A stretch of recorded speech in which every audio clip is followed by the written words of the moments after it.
You know, I've kind of lost sight as to why I've started this. No, literally. The stress I've induced from making these videos has made me blind in both eyes, and I'm wondering why I began to make this video. Oh well, lucky for you I captured a small child to help me with fucking hell, he's escaped, I'll go get him. And we're back. Now read out the script we made.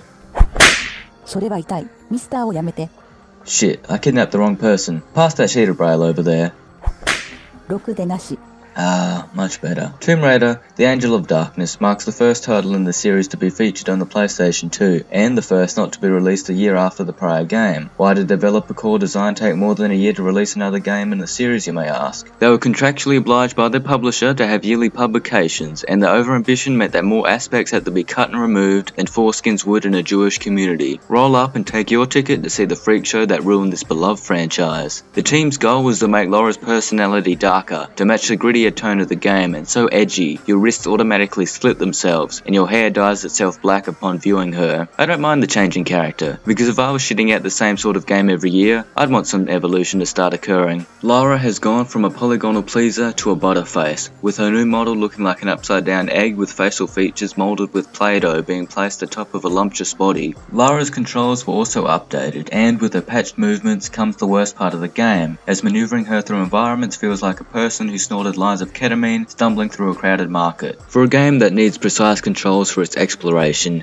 it fails to deliver as the slightest touch of the control stick sends Lara spinning more uncontrollably than a record being scratched by a DJ with Parkinson's. Core Design must have really wanted to show off the high quality animations they had achieved, because Lara takes forever to do simple things such as opening a door or bending down to pick up an item. Now that I think about it, the lengthy bend down time is more for fan service. Lara now has a limited grip meter when she's climbing around, which wouldn't be a problem for me considering all the gripping I do. On certain surfaces, however, it does sound like the other gripping I do.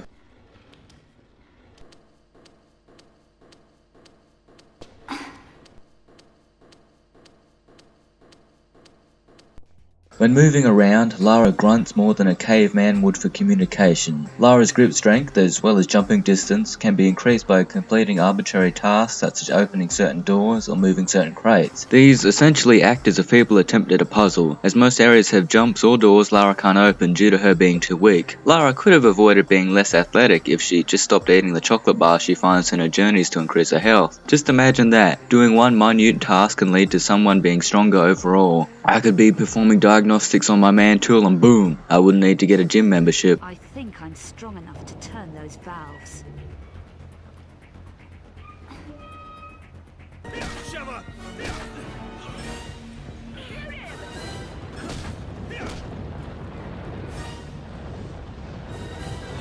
After completing these tasks, Lara will exclaim, "I feel stronger," which leads me to believe that her being more frail in this game was because she was mentally insecure, and doing these tasks made her more confident to attempt bigger leaps. Or, this game was ahead of its time, and this was making fun of people who feel like they're a different race or oh wait, I can't say that. Fuck, I have to be careful. That previous captured child must have written a few things in the script to get me in trouble. Anyway, with the constant changing of the controls, you'll never quite get a feel for Lara, like sleeping with a transgender person throughout the duration of their transition. Yeah, that was me this time, not the script. Lara constantly wears sunglasses throughout the adventure because the eyes are the window to the soul, and people wouldn't get her darker, edgier inner presence. The combat is simple, with Lara automatically locking onto an enemy provided you're close enough and your weapon is drawn. The hand-to-hand combat plays and looks terrible, with Lara flailing her arms around like a first-time fighter. If her punches or kicks don't phase through the enemy, any connection made looks like two fish slapping into each other trying to entangle themselves from a net. There is stealth in the game, and is as useful as a beef sandwich would be to a vegetarian, due to enemies being thicker than a feminist thighs, and you being more strapped than a dyke. Sorry with the over-the-top analogies, but honestly, you outrange enemies if you stay back enough, and they are so slow to shoot back, it's as if they miss the trigger half the time. The only reward for being stealthy is the ghost of a patrolling enemy, where you can get so close you can touch them, and use takedown animations that occasionally sees Lara punch someone in the chest to knock them out. There are multiple dialogue options during some cutscenes, and choosing the more abrasive option usually leads to the person inconveniencing Lara, which leads me to believe the game is denouncing people that are edgy, pretentious cunts. There are frequent frame rate drops that briefly make the game run in slow-mo, like the ketamine crippling Lara's movement has begun to distort her sense of time. The camera is fully controllable, except except when it is locked into position during scripted segments, with this control being taken away, leaving you confused and frustrated as to where to go, like the parents of these children I kidnapped. The game begins with Lara visiting her mentor, former employer, and sugar daddy Werner von Croy at his request in Paris, and the two get into an argument after the cost of Lara's next breast augmentation is brought up. Knocked unconscious, Lara then wakes up to find von Croy dead and has no memory of who killed him.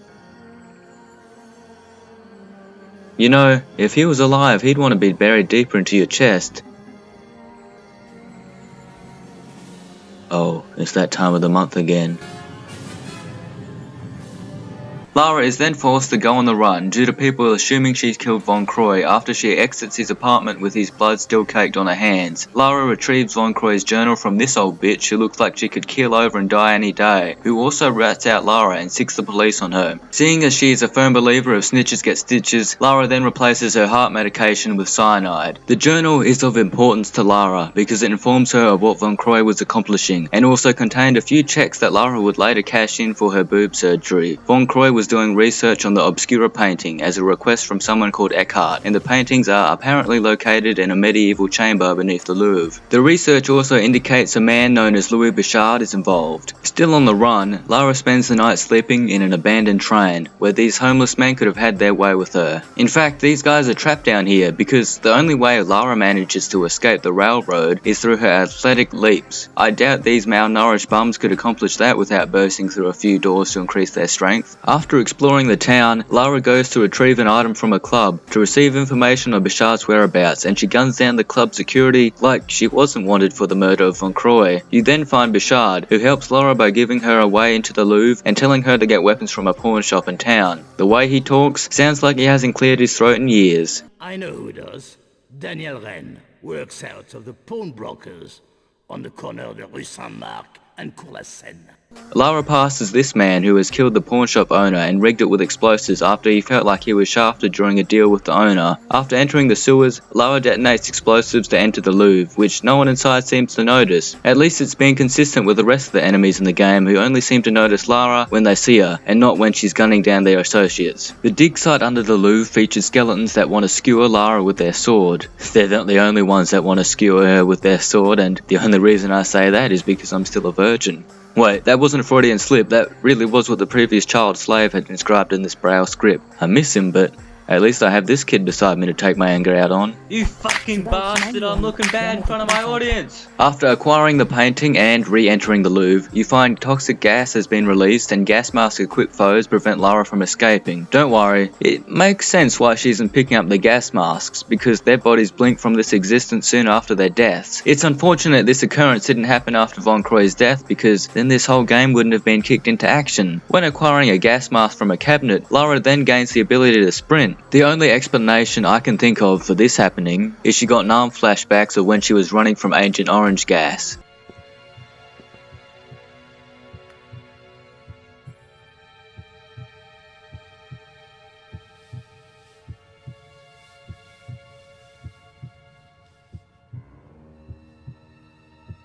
Hey, get your hot dog fingers off of her. He mustn't be able to smell because so far in this game, Lara's fallen into a dumpster, been scorched,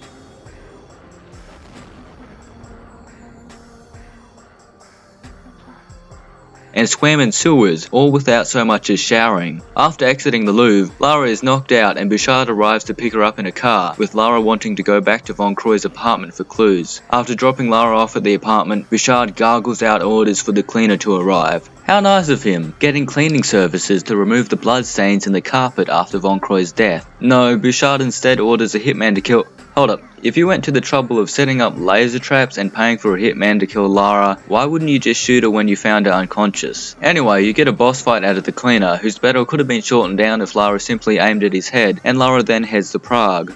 Another cold, dark city. Great. Don't you just love this weather?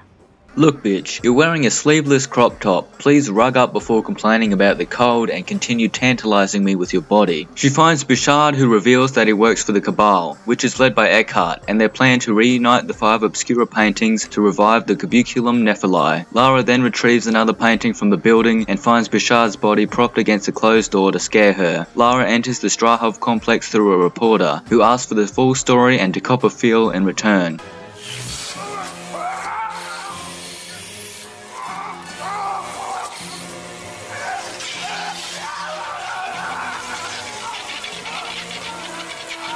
Damn, it looks like he's really getting off to some masochistic shit, and his bloody nut is being transferred to being sprayed into a symbol onto a wall. After continuing through the facility, Lara displays the most cruel acts of violence against some turrets.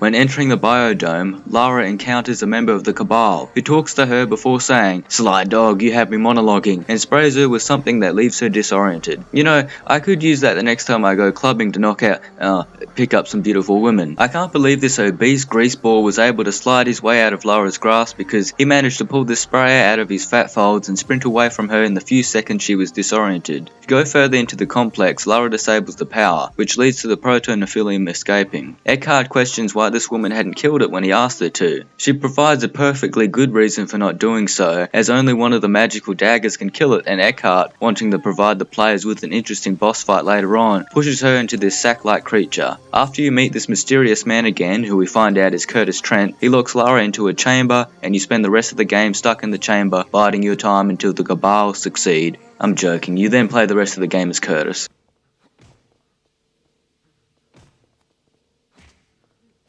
Nah, I'm bullshitting you again. You're allowed to seize control of Lara before the game ends. Curtis is another edgelord like Lara and essentially plays like her, maybe reflecting their similar personalities. One major difference is he picks up items faster, like he actually needs to get a move on to save the world, something I wish Lara would learn.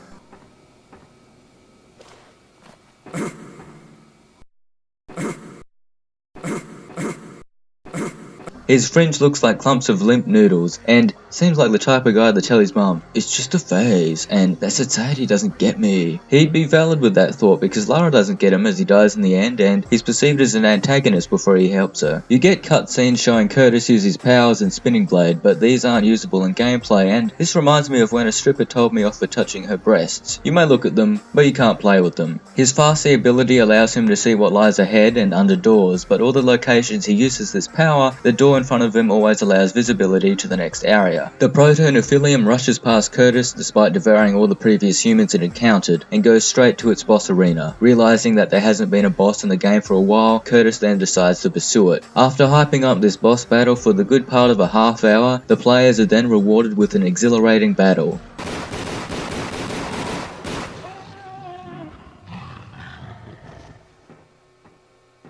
When Curtis meets back up with Lara, the two decide to team up because they both realize that, unlike society, they are the only ones to understand each other's brooding, dark personalities. Lara goes off to retrieve the final painting, where she dons a swimsuit for the first time in the game despite the numerous times she swam underwater, and throws it off before she swims back to where she was prior. Pretty sure this was only for fan service because Lara leaves the front unzipped to let everyone know what part of her body she's modifying next. Lara surfaces to find Curtis captured by Eckhart and hands the painting over for his release.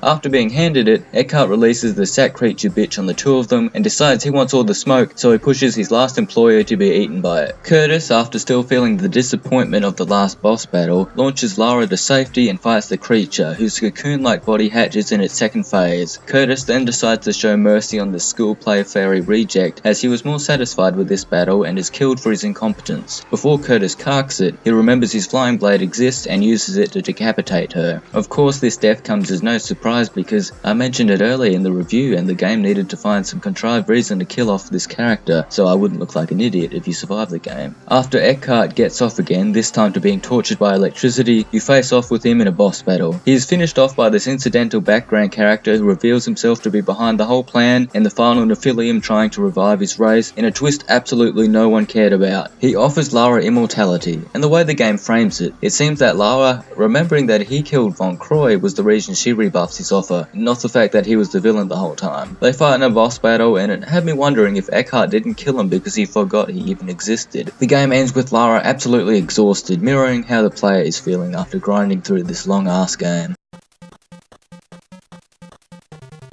The main problem that cripples this Tomb Raider is the movement and control of Lara, but the decent visuals and amazing soundtrack make up for it, meaning the game is like the personification of a paraplegic singing model. The soundtrack lends to building atmosphere in these beautifully vast and varied environments, with many of them being impressively detailed. The problem with cramming so many details in these environments is so many loading screens were crammed in too. When it isn't awkwardly delivered by some of the voice actors, the dialogue lends heavily into captivating me into caring what happens within the story. While I find the story payoffs not to be worth slogging out, if the game wasn't so rushed, I believe the darker Lara would have been a much better fit to what was going on in the story. I won't back down from what I said earlier. This still works within the context of the game, but I find that Lara's actions can border into unrealistic, and this disconnects the player from wanting her to succeed. Of course, with more bugs than a homeless man's bed, and the outdated gameplay overshadowing any positives you might find in the game, I'd suggest steering clear of this game. Right now you'll be looking at the list updated, of course, by my lovely assistant. 今、